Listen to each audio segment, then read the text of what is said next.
Hello, everyone, my dear friends. I hope you are doing great.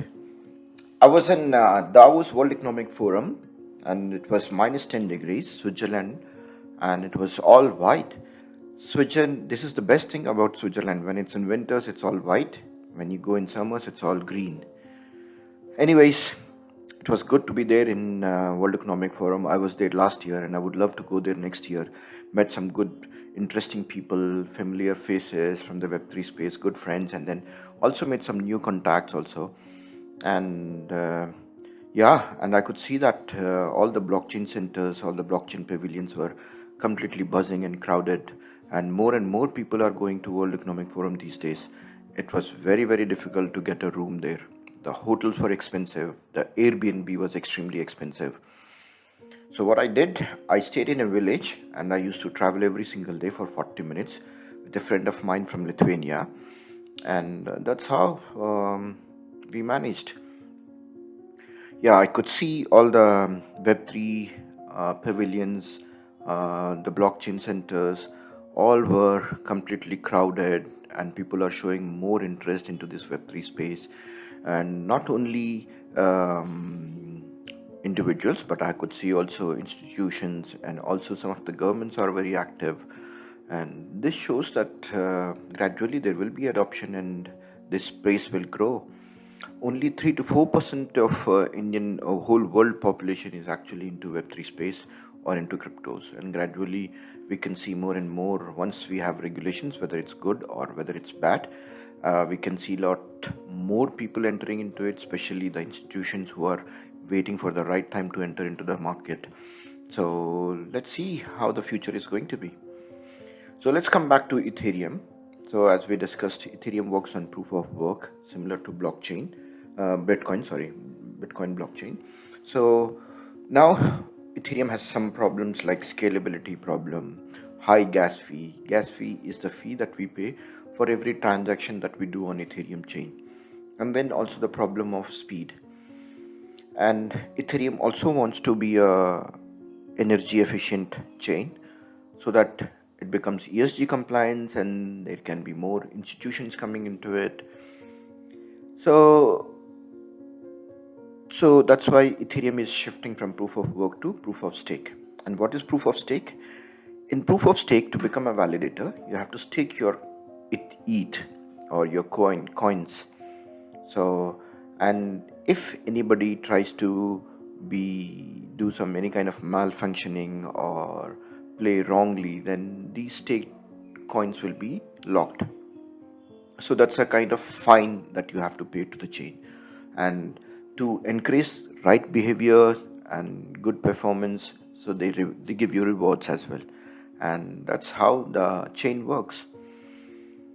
To combat with the traffic of on the Ethereum chain and the scalability problem, so they came up with there is a project called Matic, which is started by Indian founders, and what they do actually do is they share the traffic on the Ethereum platform, and they became a side chain of Ethereum, and then on the Matic platform, which is now called as Polygon, you have less gas fee and more speed and more scalable. So how the future world is going to be, people say it's going to be a multi-chain world because there are so many chains like Solana, Phantom, and Near, Avalanche. So all these chains are competing with each other. So it's like if you have a blockchain, so it's like creating a whole country from scratch. So why am I comparing this with a country? Every country has its own boundary and every country has its own native currency. So similarly, every chain has its own native currency, but there is no boundary to any chain. So you can operate globally. So that's Web3 actually. So every country actually tries to earn more and more GDP, and every country has their own strengths and weakness. So strengths in the sense they focus on the strengths like they have mineral deposits or they are experts in technology or services or exports or handicrafts, whatever it may be, or education. universities. So this is how they try to, every country try to compete with each other and see how much GDP growth they can bring in into the country, right?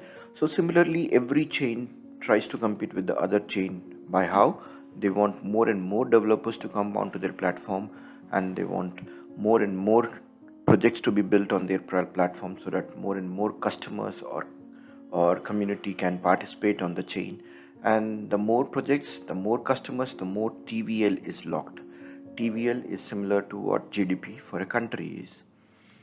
So these chains actually compete with each other in terms of scalable, speed, and less gas fee.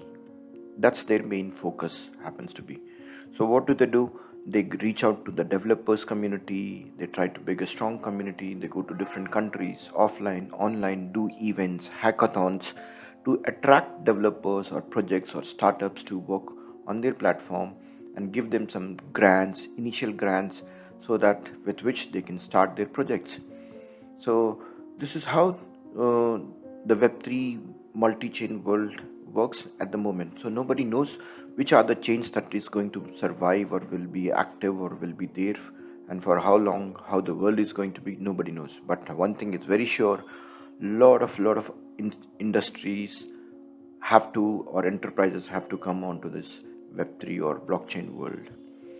So that's all from for today from my end.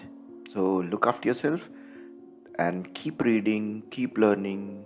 This space is very interesting, and the more you learn, the more you understand this industry, or this the development in the Web3 space, the more you will be able to choose your right investments, right tokens, right coins. That's it for now. I'll come back again soon. Thank you very much. Take care. Bye bye.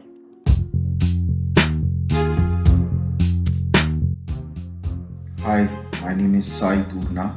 I'm an angel investor, entrepreneur, and an early adopter of cryptocurrencies, co-founder of Bitcoin Cafe, which is now rebranded as Meta V Cafe. Please join my podcast where I'll discuss about Bitcoin and investment into various cryptocurrencies. My success mantra is learn, unlearn and relearn. कुछ बातों का मतलब, कुछ मतलब की बातें, क्या मतलब?